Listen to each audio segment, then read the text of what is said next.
नमस्कार आमी अपू अपुर संसारे सकलके स्वागत जानाई। आशा करी सकले भालो आछेन। आज के बाड़ीते किशमिश बानाबो। आमरा सब समय बाजार थेके किशमिश किने खाई, किन्तु खूब सहजे बाड़ीते किशमिश बानानो जाय। किभाबे किशमिश बाड़ीते बानानो जाय सेटाई आजके सकलेर साथे शेयर करब। आमी एखाने 750 ग्राम आंगुर नियेछि। बाजार थेके आसे प्रचुर नोंगरा लेगे थाके, ताई एकटु चटके चटके भालो करे आंगुरगुलो धुए निচ্ছি। আর কিশমিশটা কতটা ভালো হবে সেটা কিন্তু আঙ্গুরের উপরেই ডিপেন্ড করে। অনেক লম্বা আঙ্গুর থাকে, গোল আঙ্গুর থাকে। আমি আজকে এখানে লম্বা আঙ্গুর নিয়েছি। আঙ্গুরগুলো ভীষণই মিষ্টি। মিষ্টি আঙ্গুর হলে কিশমিশও মিষ্টি হয়, খুব ভালো তৈরি হয়। আঙ্গুরগুলোকে ধুয়ে এখন আমি একটা ঝাঁঝরির মধ্যে আঙ্গুরগুলো নিয়ে নিচ্ছি। এদিকে গ্যাসে একটা ডেচকিতে জল বসিয়ে দিয়েছি।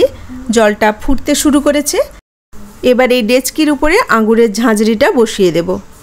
आंगुरटा एखन स्टीमे सेদ্ধ होबे, ताई गैसेर फ्लेमटा मीडियम रेखे 10 থেকে 15 मिनट ढाकना दिए এইভাবে রেখে দেব।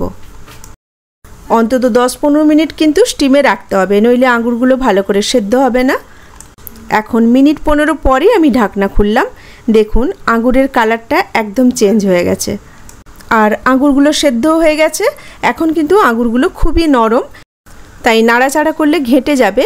ঠান্ডা হওয়া অবধি অপেক্ষা করতে হবে। এখন আঙ্গুরগুলো ঠান্ডা হয়ে গেছে। এবার এগুলোকে রোদে শুকোতে দেব। আমি একটা সাদা কাপড় পেতে দিয়েছি, তার মধ্যে সেদ্ধ আঙ্গুরগুলো শুকিয়ে দিচ্ছি। কিশমিশ বানানো একদম সহজ, কোনো ঝামেলা নেই। 4 থেকে 5 দিন কড়া রোদে কিন্তু আঙ্গুরগুলোকে ভালো করে শুকিয়ে নিতে হবে। বড় জায়গা থাকলে একটু ছড়িয়ে ছিটিয়ে শুকিয়ে দিলে চটপট করে শুকে যায়। আমরা বাজার থেকে যে কিশমিশ কিনি তার থেকে এই কিশমিশ কিন্তু কোনো অংশে কম নয়।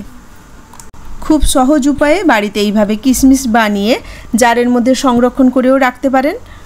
শুধু শুকনোটা যেন ঠিকঠাক করে হয়, মানে ওর মধ্যে জলাভাব যেন একদমই না থাকে, একদম খটখটে শুকনো হয়ে যায়। এই যে দেখুন 4-5 দিন আমি রোদে দিয়েছি কন্টিনিউ, একদম শুকিয়ে খটখটে হয়ে গেছে।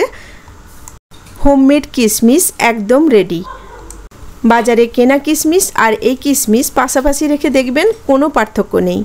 উপরন্তু বাড়ির এই কিশমিশগুলো খেতে আরও বেশি ভালো লাগে। শুধু মাথায় রাখবেন আঙ্গুরটা যেন ফ্রেশ হয় আর মিষ্টি হয়, তাহলে কিশমিশ কিন্তু অবশ্যই ভালো তৈরি হবে। আগেকার দিনে দিদা ঠাকুমারা শুধু পায়েস হলেই কাজু কিশমিশটা ব্যবহার করতেন, কিন্তু এখন তো প্রচুর পরিমাণে ড্রাই ফ্রুটস খাওয়া হয়। বাচ্চাদের টিফিনে ড্রাই ফ্রুটসের সাথেও এইভাবে বাড়িতে কিশমিশ বানিয়েও দিতে পারেন। কেমন লাগলো আজকের এই কিশমিশ তৈরির রেসিপি ছোট্ট একটা কমেন্ট করে জানাবেন। আর যদি ভালো লেগে থাকে তাহলে একটা লাইক দিয়ে দেবেন। সকলে ভালো থাকবেন, সুস্থ থাকবেন। কথা হবে আবার পরের কোনো ভিডিওতে নতুন কোনো রেসিপি নিয়ে। আজ এখানেই রাখি। নমস্কার।